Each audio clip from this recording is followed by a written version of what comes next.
All right, you can take a seat again. Thank you, Mike.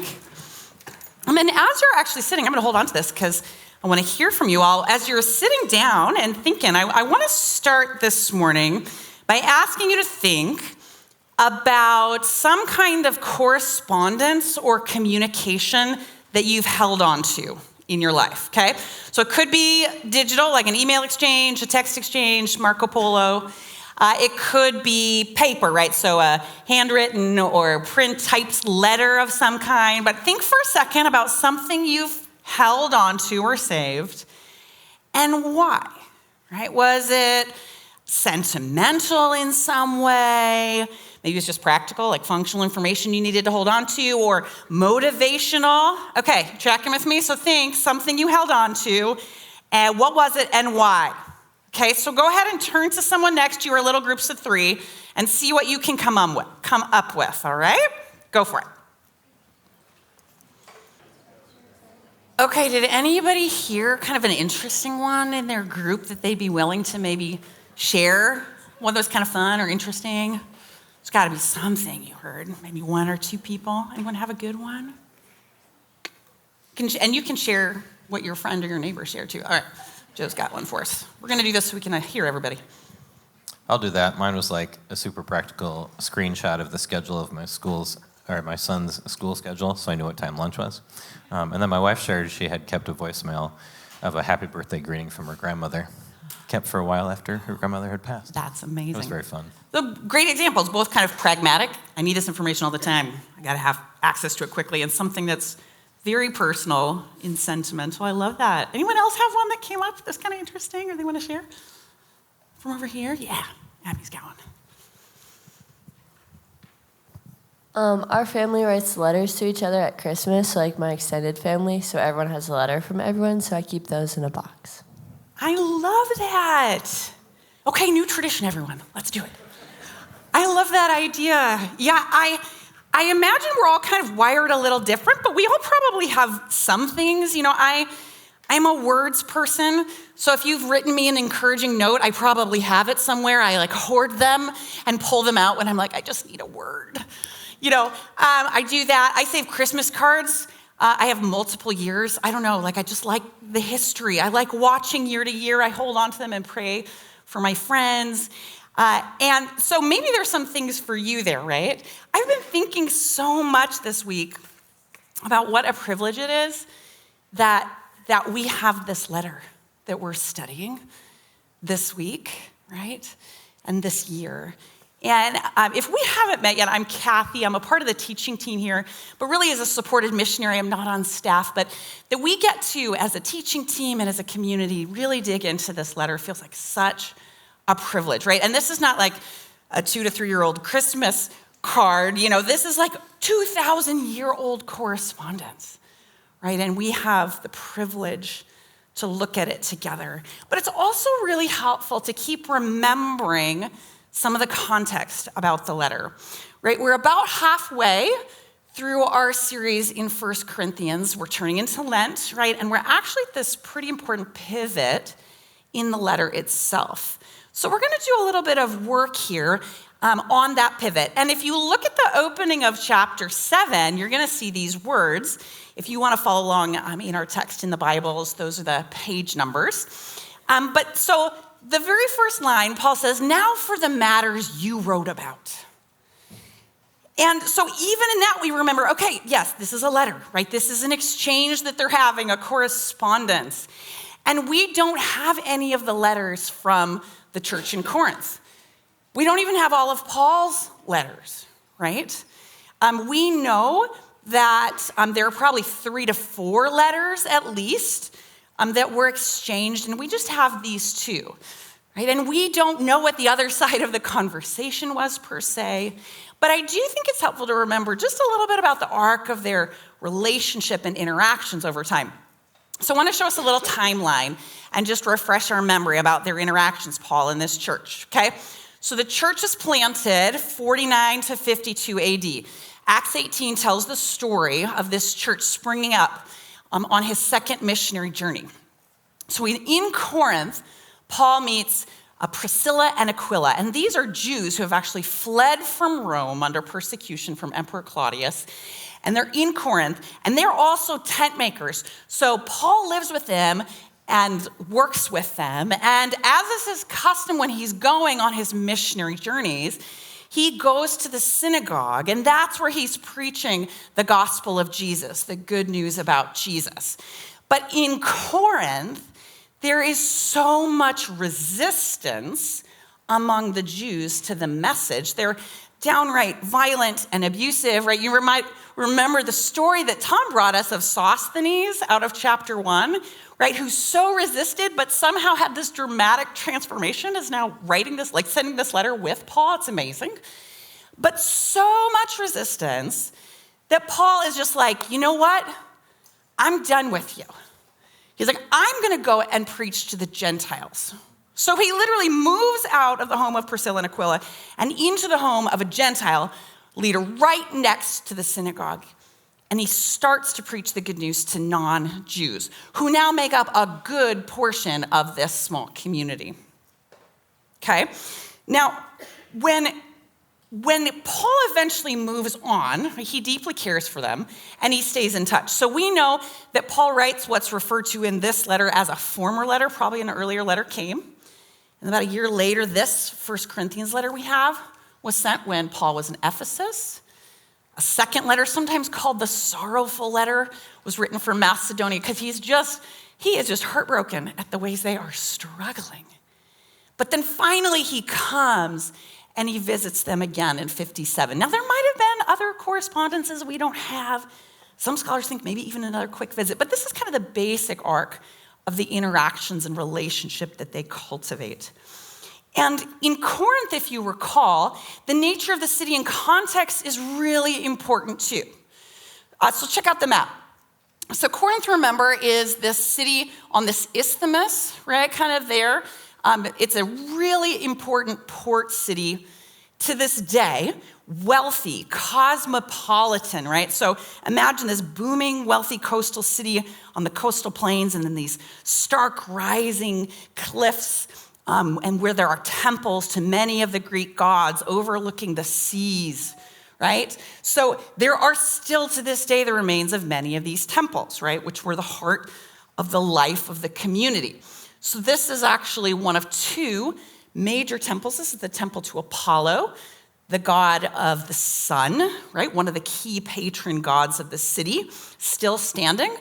And the second major goddess worship was around Aphrodite, the goddess of love. So the temple of Apollo kind of held the religious and commercial life, and then the temple of Aphrodite was kind of the social hub of the city. Has anyone been to Corinth? Anyone been in Greece? Okay, if you go, send me pictures, because I want more pictures to show. If you know people, find me. It'd be fun to see those. But so this is part of what you would see, right, on those cliffs.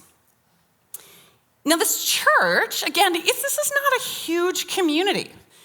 They estimate it could be small as like 30, 40 people, probably no bigger than 150, right, this room. It's a network of house churches, many of which are led by prominent converted Greek women.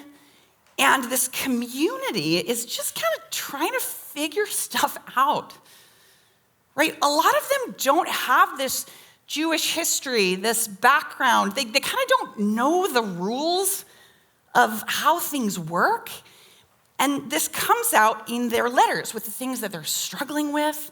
And they want to ask Paul about a lot of things. And Paul wants to ask about some things that suspiciously they don't bring up. But there's a lot that's getting addressed here, right? And I think sometimes it's hard for us to really kind of understand what is life like for these people who are sending these letters and receiving these letters. It's kind of hard for us really to grasp. But I wonder if a place that we can connect is around this idea that they're kind of out of their depth. Like they're kind of walked into a world and a way of living that they just kind of don't know the rules about, right? Because they don't have that, most of them do not have this long kind of Jewish tradition to build off of. So I was thinking about how this plays out sometimes in our lives, I was thinking about how cross-cultural misses sometimes happen this way because you walk in a room and you don't know the rules, like the norms. I thought about how in college I had a good friend I went home with on a break, and her lovely Korean-American family welcomed me in, fed me so well, and we were sitting down for dinner. And as a good guest, in my cultural context, my kind of Northern European, Midwestern sensibilities, I thought to be a good guest meant that I would eat everything set in front of me and clean my plate. That's what a good guest does, okay? Now, what I didn't know is that my Korean-American host, in their sensibilities, to be a good host meant to never leave their guest's plate empty. So I would clean my plate, and my friend's mom would fill it, and I would clean it, and she would fill it. You can see how this was going badly for me after a while. Finally, my friend leans over and is like, Kathy, stop eating. And I was like, I would like to, but I couldn't, I didn't know the rules. That kind of thing happens a lot in cross-cultural situations, right? Or even in worship life. Think about different worship contexts. Maybe you have been to Mass with a friend who's Catholic, or you come out of that tradition, and if you're Protestant and you go into Mass, you're like, what is going on? Right? There's these rules for how services work. And we have our own rules and liturgies in Protestant spaces too, right? And I'll never forget, I was on a choir trip in high school, and we were kind of singing up different sites on the Eastern Seaboard, and we were at St. Patrick's Cathedral in New York City, which was beautiful. And they gave us the honor as guests to process at the beginning of Mass with the cruciform and bring it to the front. And I was the president of the choir. My friend James was the vice president, so we did it. And thankfully, James was Catholic, because I was like, I do not want to mess this up, right? But so we do, thankfully, we process, everything's going fine. We get into the service, we sing, and then we get to the Lord's Prayer in the service. Some of you might know where I'm going with this, right? So all my Protestant friends are like, oh, we know this part, right? So they start speaking with more energy and gusto, right? And we're really building, right? And lead us not into temptation, but deliver us from evil. Big breath. The whole of course, the congregation goes silent, and all us Protestants up front keep going, right? For thine is the kingdom and the and all of a sudden it gets quiet. And we're like, oops, because Catholics don't say that last part in Mass, right? And all us red-faced Protestants were like, oh. We didn't know the rules. And this is kind of a little bit of what's happening here, right? They're like, we're just figuring this out, Paul. Like, we don't really know all of this. And it's important to remember that this is a letter, right, written to people in a particular time and place and context. And there's so much we can learn, but we got to keep that in mind, right? And we can't read a letter the same way that we read history. We can't read a letter the same way we read poetry in the Bible, right? So we have to have that in mind as we study. And some of the concerns, right, that get raised here by Paul and by the community, some of those so far, actually they feel really on point for us, I feel like, right? We've been talking about divisions and quarrels in the community. We've been talking about this kind of celebrity leadership culture. We've been talking about how hard it is to hold to account brazen sin from people in the community, right? And in some ways, I'm like, it is like you're reading our mail. And in other ways, some of the things we're going to get at feel a little hard to relate to, right? Next week, we're going to talk about this question they have for Paul, like, can we use this meat that got used in a temple ceremony? Can I make a stew with that? Is that okay? Right? And maybe that feels a little bit more distant, but there's a lot for us here. And I just want to tell you today, just to be upfront, we're at chapter 7. This is 40 verses of really hard text. And Clay and I, as we've talked and prayed, we're not even having time to read 40 verses, which if you know me, some of you do, this hurts me, because I just want to read through the text. I want to teach through the text. I want to be faithful to the text. But I think as we talked and prayed, we felt like we might do a little more harm than good if we try to do this in like 20 minutes with texts that have been very tender and difficult for communities for a long time. And so we're going to focus kind of on this pivot to the second half of the letter, and we're going to draw some principles and some points. But I just want to encourage you, as things kind of start coming up, or as you go deeper in this text in your neighborhood or devotions, keep wrestling and do it with people you trust. Do it in your small groups, in your families, with your counselors. Keep doing some deep work. There's Untangled is this weekend. I know some of you are coming to work through some places of shame. So keep doing that good work here. It's not going to happen in 20 minutes on a Sunday. Amen? So, okay, let's look at this letter. I want to go to the next slide. So we've got this turn in the text, right, that says, for the matters you wrote about. And at its simplest, you could think of Corinthians as, quite frankly, an intro. You got all these chapters that are concerns Paul's heard about from Chloe and her household, one of these house church leaders. Chapter 1 tells us that. So word's gotten to Paul, and he's addressing some things he's concerned about. And now there's this turn, and he's addressing the concerns that they wrote him about. And that really takes us all the way through to the conclusion in the second half of chapter 16. And even in that, for the matters you wrote about, that turn, the first thing I want to say, and I love this, how Paul seems to really demonstrate here that their questions and concerns, they matter.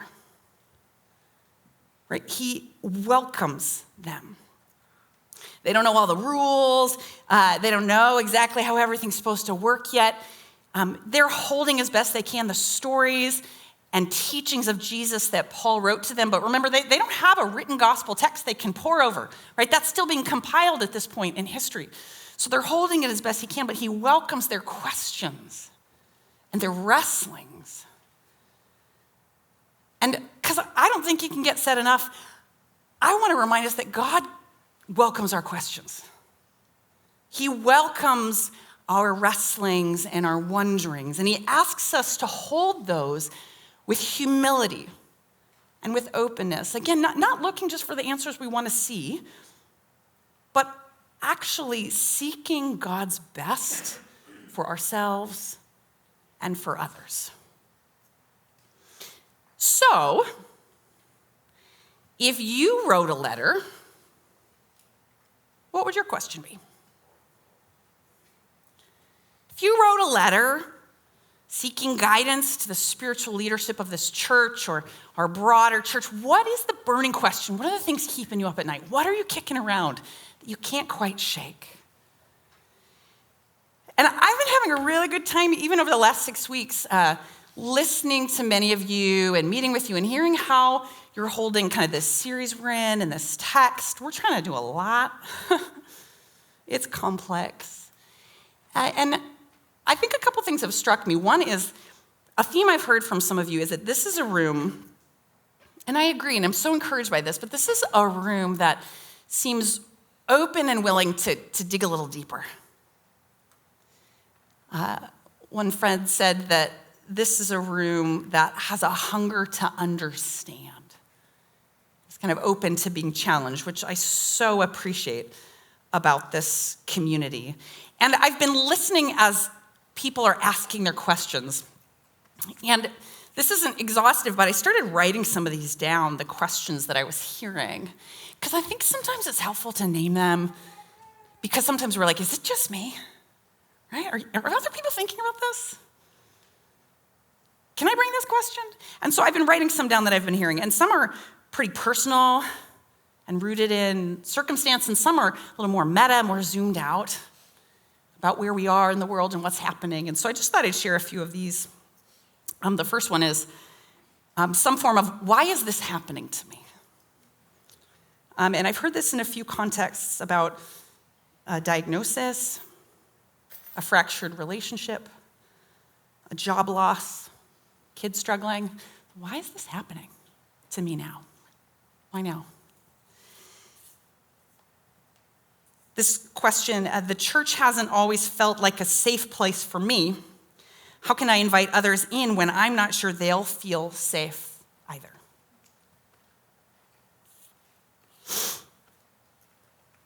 How can we talk in the abstract about being a place of refuge when real refugees, our immigrant neighbors and others, feel scared and need refuge in real life?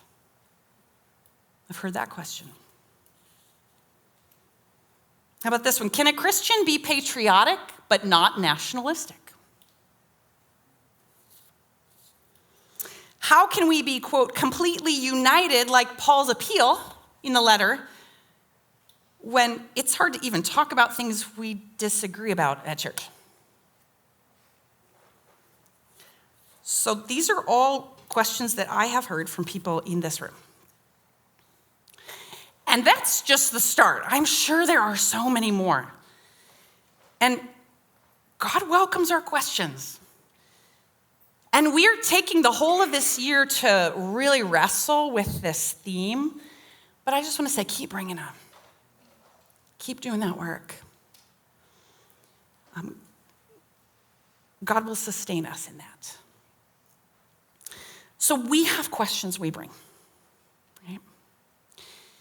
And this community, this new community that's forming, that's so young and eager but kind of messy that Paul's writing with and corresponding with, they have questions too, right? So the matters that they have for Paul, now we're turning to them, okay? So what are the matters that they're bringing to Paul? If you want to look at that opening kind of sentence or two in chapter 7, it's really interesting. So broadly, the first set of questions that Paul is responding to are questions that they have about relationships, particularly being married, unmarried, remarriage, things of that nature, and sexual holiness. Okay, so it's about marriage, singleness, sexual holiness. And Paul opens seemingly quoting this letter we don't have. He says, now for the matters you wrote about, this is verse 1 in chapter 7, says, quote, it is good for a man not to have sexual relations with a woman, end quote. It's an interesting quote, and I was thinking about it, and it kind of has the spirit of, I get the sense they're like, hey, Paul, I don't know if you notice, but we're kind of a mess over here. There's a lot going on, and we can't seem to sort it out. So we were just thinking, no sex. Just shut it down. Personally, I've come to this place in my life sometimes where I'm like, my friends' lives and the world, like, oh, my goodness, there's so much going on. Let's just all take vows and, like, shut it down. And Paul is like, okay, so take your point, but look at the turn here. But since sexual immorality is occurring, each man should have sexual relations with his own wife and each woman with her own husband. So Paul is, welcoming their question. They have this thought. They've swung a bit, if you might say, right? And he's like, how about, this is a wild idea. I know it's very hard to be disciplined in this area, to have sexual integrity. He's like, but here's an idea. What if you just have sex with your spouse? Think about it, right? And we're kind of like, ugh. But think about the context, right? This is a kind of a radical idea, right? Think about the norms of their life or sexual practice in their city, right? The temple of Aphrodite, we don't know for sure, but one historian of the time estimates there were like 1,000 temple prostitutes who were giving themselves sexually, making a sexual offering as a living sacrifice so that others would find favor and breakthrough with the gods in their life. Normal stuff. And into the midst of this idea that comes from the Judaic tradition that says, actually, covenant with one another and have fidelity in that relationship. Now, we know the Jews did not get this right? Israel did not nail this one all the time. But this idea was a radical new way of living that they're discovering together. And so as they're invited into this new kind of fidelity, he says, lean in, right? And then if you look at the text, he starts speaking to different communities within the community. So if you're following along in verse 8, he starts and says, now to the unmarried and the widows, and he speaks to them. And then in 10, he says, to the married among you, he talks to them. And then to the rest, or kind of to the community as a whole, he speaks. And in this case, he's bringing in people who maybe have mixed faith marriages, right? They're in different places in their belief. And if you read the whole of this text, Paul's pretty generous. At times he's like, I'm not saying this, it's the Lord who's saying it. And he's pointing to a rich tradition of teaching around sexual integrity. And in other places, say in 12, he says, I, not the Lord, right? Where he acknowledges, I'm using my best judgment and wisdom. And he's like, I think I have some to share. But this is kind of me talking. And so he's acknowledging these are complex situations without quick, easy answers. And I think that's still true, but we can see some important takeaways as you look at these teachings together. One is that in this text, Paul is elevating the unmarried life as beautifully honorable, even admirable, maybe in his esteem, preferable, right, alongside marriage. So marriage and singleness can honor God, but he acknowledges there are challenges, right?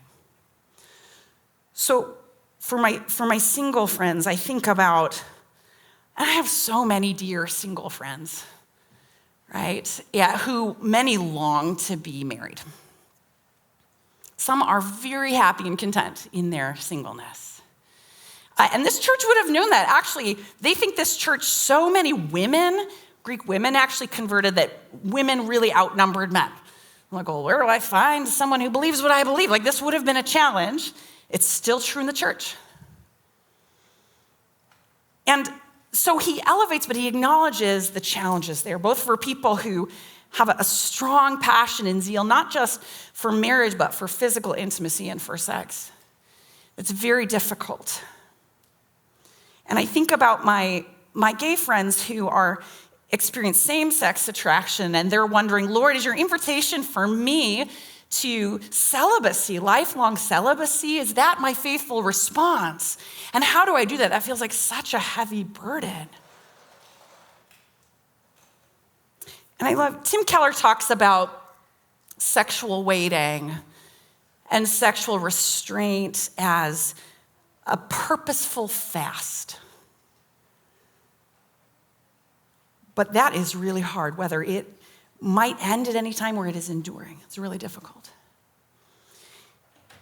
And the truth is that marriage is no picnic either, right? Paul really gets into this. He's like, even in a good marriage, there's a challenge. There is concern and worry and anxiety about your partner and your family and all that goes with married life. And that's in a good one. There is the pain of abuse, right? There is the pain of mismatched spirituality, right, that he addresses in this text. And in the midst of it, if you look at verse 17, he starts to challenge, it seems like the community is kind of like, well, it would just, kind of the grass is greener. Well, wouldn't it just be better if this was the case instead of this, right? Or we're here, but wouldn't it be better if this was our status, our relational status, our social status? And he presses in, and in 17 he says, each person should live as a believer in whatever situation the Lord has assigned them, just as God has called them. And the text has this invitation to purposeful contentedness, intention. But this is a text, this whole set of verses right here, this is a text that has been really weaponized in painful ways against people. And it has been used, if you read on, it's been used to validate slavery. It's been used to pressure people to stay in abusive relationships. And I just want to say, If that's happened to you,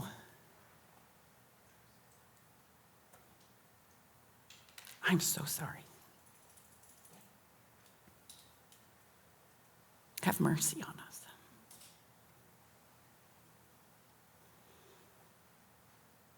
It's not what the letter's saying. The invitation is actually to something wholly better, wholly more beautiful than just what's wrong with us and what's not working. Don't do this.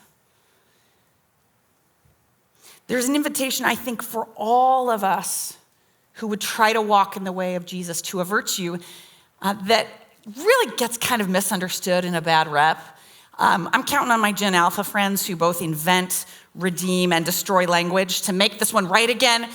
Chastity is the word I'm talking about. Chastity is a really beautiful virtue. And we're going to talk a little bit more next week about this, but chastity is actually, I love this definition. It says, disciplining desire for the sake of love.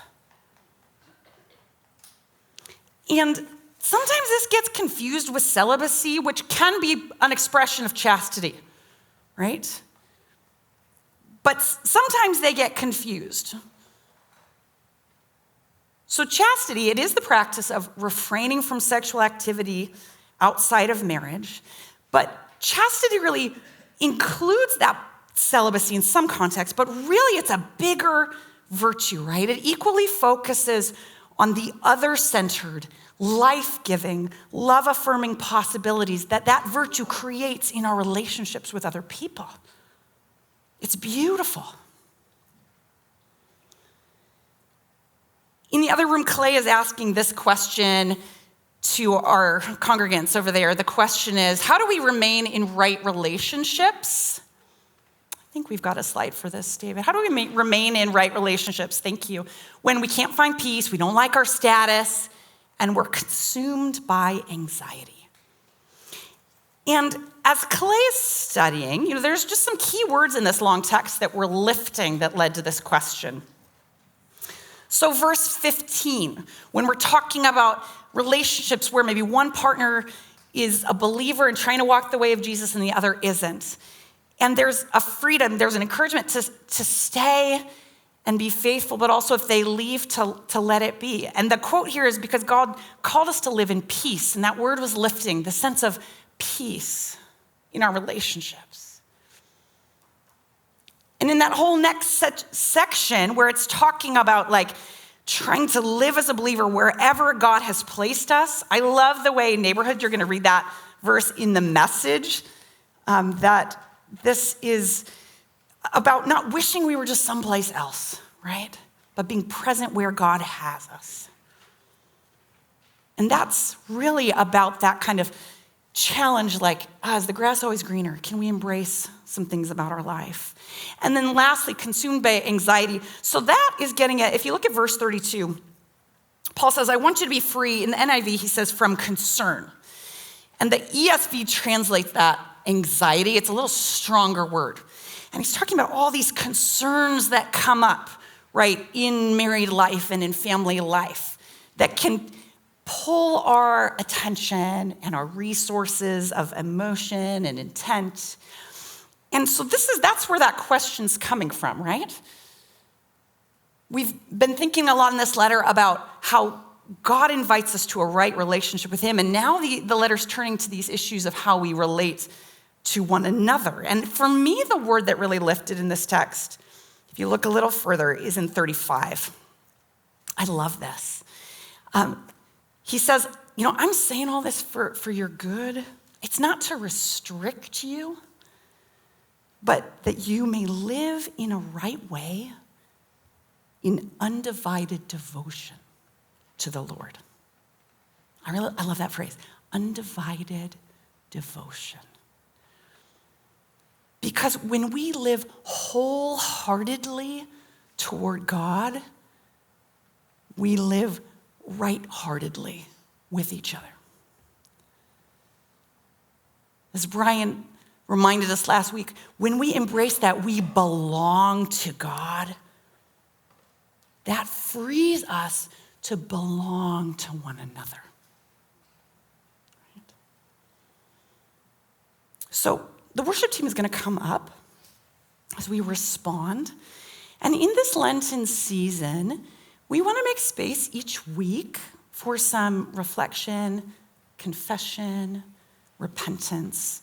And the Common Book of Prayer talks about some key elements in our life in the season of Lent: self-examination and repentance, prayer, fasting, and self-denial, and then reading and meditating on God's holy word. So it's not just about what we give up, abstention, it's about what we take in, right? And I'd love us to take just a minute here as we end to reflect on where we're starting this Lenten journey. So again, as you're willing, maybe close your eyes. Or if you love to write and doodle, maybe get your journal out. Just take a deep breath. We're covering a lot of ground, a lot of hard text today. And the question I first want you to think about, to ask God, if you're willing, is show me where my heart may be less than wholly devoted to you. God, as we pause, we do ask that. Would you show us where our hearts might be less than wholly devoted to you?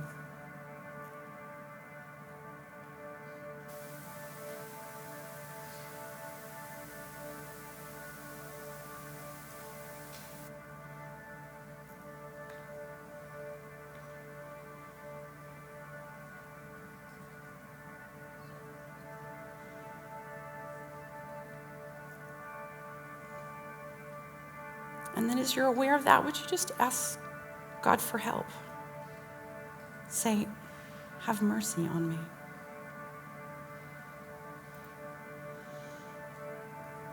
Maybe you need to receive God's forgiveness for a place that you know you've been hiding or holding back.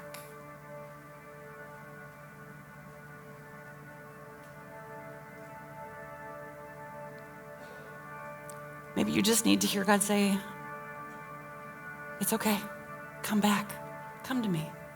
The door's open. We can hold that together.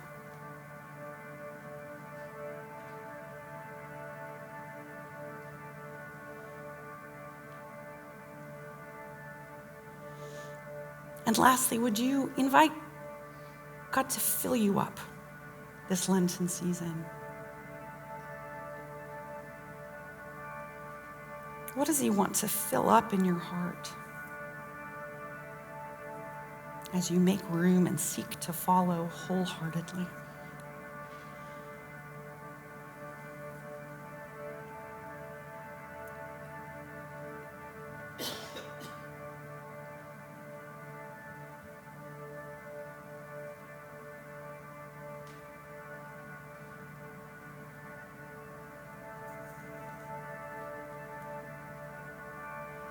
God, thanks that you hold our questions and you welcome them.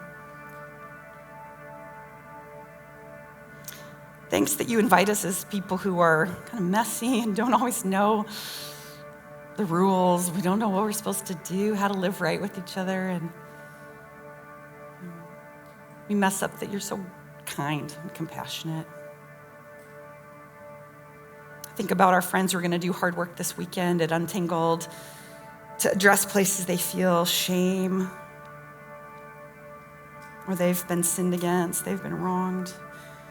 Would you meet them in a powerful way, Lord? I think about our friends this weekend who want to live justly, and will be learning at coldest night of the year about the experience of our unhoused neighbors and their food and housing insecurity, and who want to bring their questions about living this life of being a people of refuge out right now. Would you bless their learning and efforts to honor you?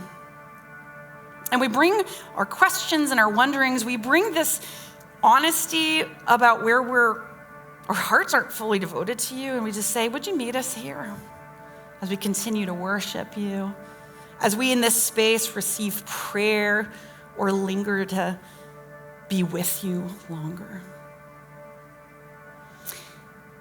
And Lord, with everything we have, and whatever honesty we can say, we say, give us undivided devotion to you.